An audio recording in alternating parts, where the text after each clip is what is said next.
Hey UConn Nation, it's KK Arnold here. If you're looking for the latest UConn women's basketball content, go subscribe to Listen Up to Phil and Ryan. Go Huskies! Phil and Ryan, listen up. Rye, some very good news. Actually, we made it.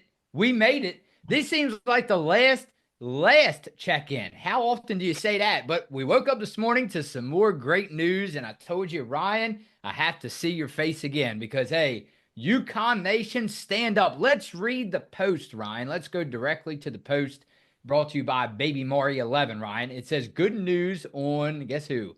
Aubrey. As for Aubrey Griffin, she's still on track to return from a torn ACL before the new year. That's the plan. That's the schedule that she's on, Auriemma said. Griffin seems to be progressing well, too. She's playing in a lot of simulated games with our practice players, very controlled. But the other day, it was like a real game, no holds barred. It didn't take long, and it's only about 20 minutes or so, but she looked like her old self more than at any other time since the surgery. Wow. If that's not good news, then I don't know what is. And I tell you what would really follow that up, a nice piece of apple pie tonight after a great victory with the cherry on top, the ice cream. Because guess what, Ryan? Obviously, we have a game tonight, and usually we don't come on just hours before tip off. But what do you take away from this? And I want to hear from everybody in the comments section. I know you do as well. But the times that you have seen Aubrey Griffin perform for this very great team, we went up there last year to see Maryland and UConn. Well, what's this mean though for the team? Because we talked about it briefly in the starting lineup video. I feel like definitely somebody's minutes are going to diminish quickly. Yeah, I mean, it's obviously great news, to receive it before the game. Obviously, she's not going to play for the game tonight or be available, but it's nice to hear the update that Geno provided us that she is on track, doing well.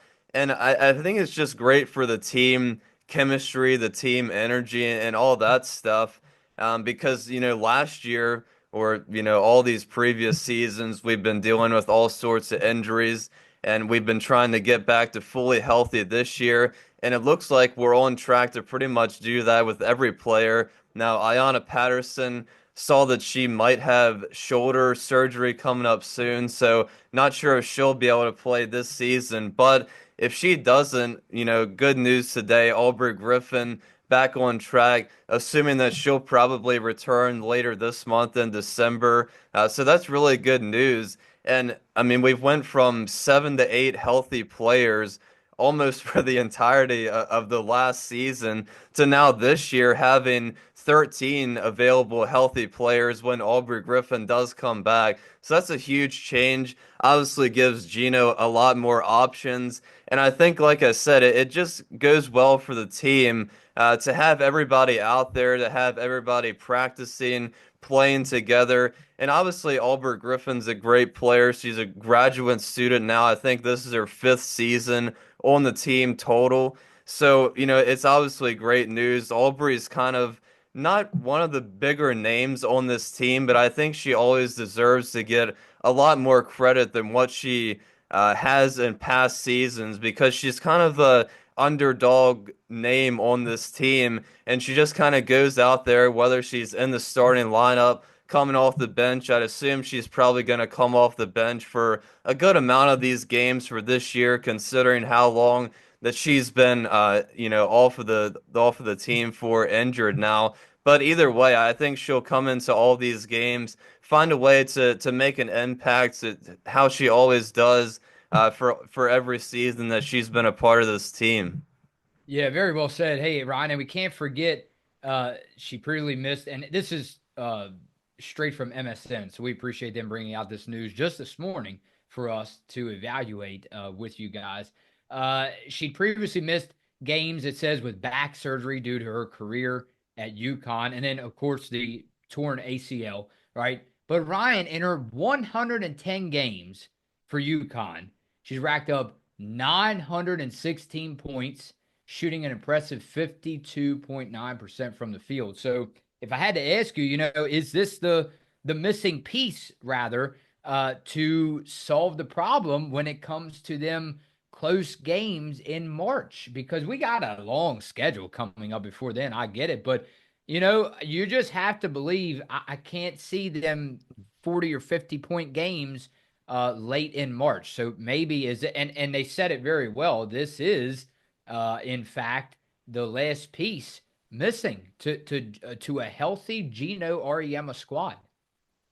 Yeah, I think probably her experience is going to help more than anything because this is a fairly young team if you think about it. Obviously, having Paige out there as the leader for the starting lineup, but Ashlyn and KK, Sarah Strong, Ali Zabel, all these new names and sophomore names that we have on the team. So, obviously Caitlin Chen has been around for a while, but in terms of being on UConn, obviously, this is their first year on the team. So I think having Aubrey out there, especially when we get down into the postseason around February, March, when that time rolls around, her experience to have her out there on the court helping everybody out. Obviously, already familiar with what everything that Geno wants, the system, everything that UConn runs. So it's definitely going to help a lot to have that kind of experience in all these postseason games that hopefully UConn is going to play in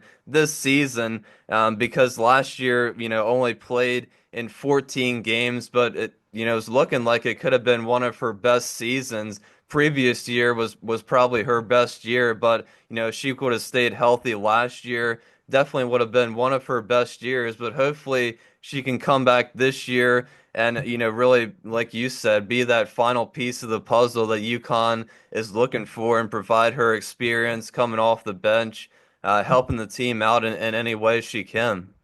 Yeah, and the reason I brought up the fact that you and I went to the Maryland and UConn game last year, because if you remember, Ryan, she tallied 9 points, 13 rebounds, and 4 blocks versus Maryland on, I think it was November 16th. If you remember, I think you do remember.